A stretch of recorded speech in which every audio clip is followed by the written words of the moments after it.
So Daz Dillinger in this interview, he's about to talk on the art of dialogue and basically how he felt, everything like that. And we're gonna break it down. We're gonna get to it. Get what y'all gotta get because you guys already know this is about to be good. Let's get to the content. And producing, rapping, and learning the game about gritty music and then quality music. Dr. Dre shit was quality. It didn't sound like East Coast music, the grimy and all that. This shit sounded fucking clear. Like it blew my mind, you know what I'm saying? So from then on, I just stole all the drum machines and shit, you know, here, there, keyboard, a Korg M1, and learned what Warren G showed me on the drum machine, and then I learned what Dr. Dre showed me to lay it down on tape so I can add a lot more things into it. If I say the wind is blowing and I got some wind blowing on there, you know what I'm saying? Just adding more stuff on there, just quality, you know? And the Chronic album is what made my career, and I ain't got paid for it yet, so, you know, I'm fighting for that. I don't get how he hasn't got paid for it yet. And this whole album, that album was dropped long fucking time ago, over 20 something years ago. The Chronic was released in 1999. All these years, I don't know, it's kind of fucked up how the producers always get the fucked up part of it because they're having the same issue. It goes back to now with this whole Take Keith recent event with him passing, and he did a whole bunch of songs with Sexy Red, and the management team or whatever, they still have not paid him. It's like this should not be normal, bro. You make a beat, you make a hit song, you should get paid, right? But they don't see it like that. They just see you as just like a replaceable machine. But let's keep going because this is crazy. Made my career, and I ain't got paid for it yet, so, you know, I'm fighting for that. So you not getting paid anything for the Chronic at all? I just got drum programmer. You know, that was just something to throw Daz to the side. That's crazy to me, man. I mean, it's been over 30 years and you still haven't got paid for that. The money you were supposed to be getting. That was Death Row Records. Suge Knight, he didn't have no royalty department. So he was just giving out money, you know, and doing the nigga shit, you know what I'm saying? And then E1, after they fucked off Koch, then they fucked off E1, and now they have Monarchs. One thing I want to say is that back then, again, I wasn't born, but back then, I'm pretty sure from stories that I've heard from people that wasn't around during that time, and everything like that, and people that I talked to and stuff like that, people in the different kind of industries, right? They all telling me that, like, because I like to listen to things that I don't know. I'm not too familiar with a lot of things, right? Because I wasn't born, but I like to learn and listen. Back in 1999, they was doing all kind of crazy business. There was just a lot of black business. It was a lot of not a good business, bro. That's all I'm gonna say.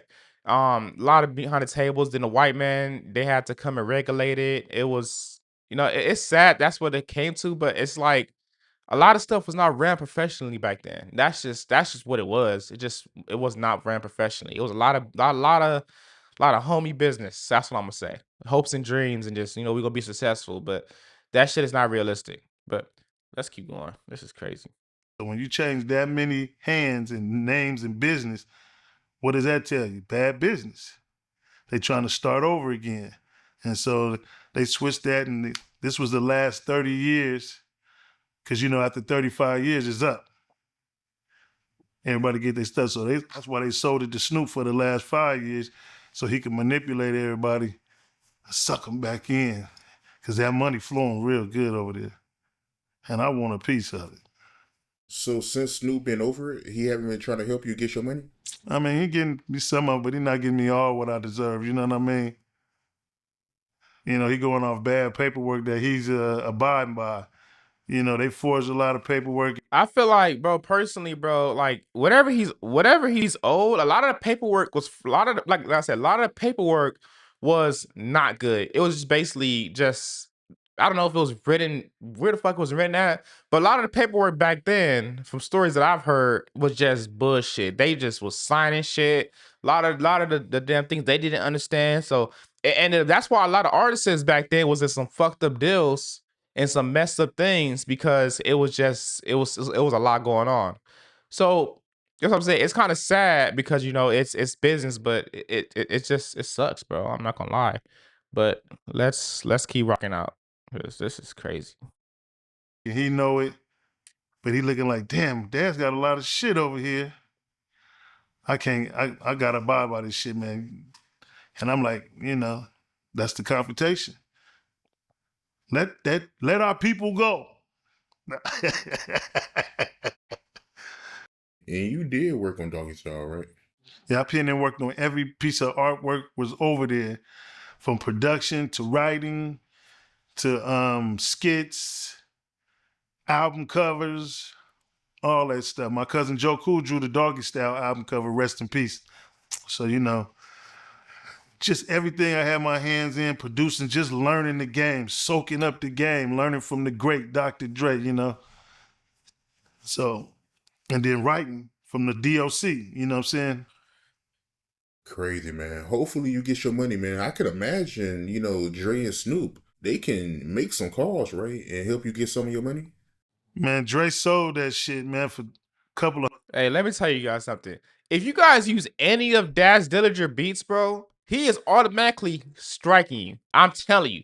You try to borrow, they tried to remix, I think Blocko 15. He tried to use his beat, immediate strike. Tommy Gunn tried to use this beat, I believe. Immediate strike. That dude, he's one dude that don't play. If you're not gonna get what he need, he gonna get it out of somebody else, and trust me, he gonna get his shit. So if you ever use any of his beats, anybody use any of Daz Dillinger beats, any of that 90 hips funk spot, which I feel like is so played out, y'all need to leave that shit alone. But let that shit go in the past. But that's another story. Let's keep going. 100 million, he ain't got nothing to do with it no more. It's all universal. And that's the same thing with Tupac, like E1. They got rid of E1, got rid of Tupac's All Eyes on Me, and gave Snoop back the Doggy Style. You know what I'm saying? But all this paper, well, where's the paperwork at? You know what I mean? I believe all of it's false and fake because it's a lot of false stuff that I see.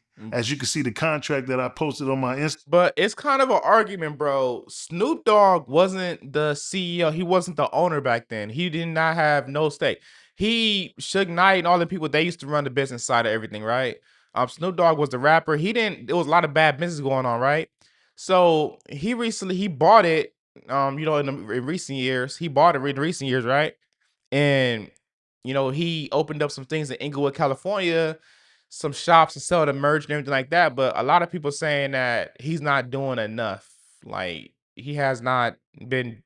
He just got it as a novelty. People saying, and that he should inherit all the problems that Doggy Style already had. So a lot of people, they feel disgruntled because even though Snoop Dogg just coming into the shit has bought it. No, he inherits all the problems that they already had before, and people that will need the money, which I feel like I get it. But at the end of the day, it's like it comes to a point where it's like, bro, like I wasn't even there. Y'all signed some bad paperwork, bro. Y'all need to go get that shit with Suge Knight or something because, hey, I don't know, but they don't see it like that because he's the current the owner of it. So yeah, like I said, this is bad. But let's keep going.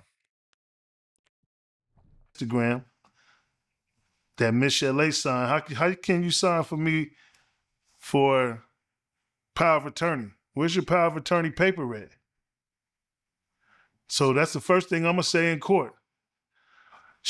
Produce me the power of attorney. Point blank, everything's stolen.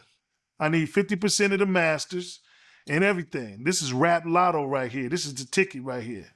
You know what I'm saying? All I did was just play my part and be myself and have knowledge of self to understand what's going on around here and don't be a fool. I seen online that you were selling Chronic CDs. You making some good money off of that? For those to be exposed, I need to, I plead the fifth. Nah. Hey, shout out to all my fans out there who purchased the CD. You know what I'm saying? I got my own pressing machine.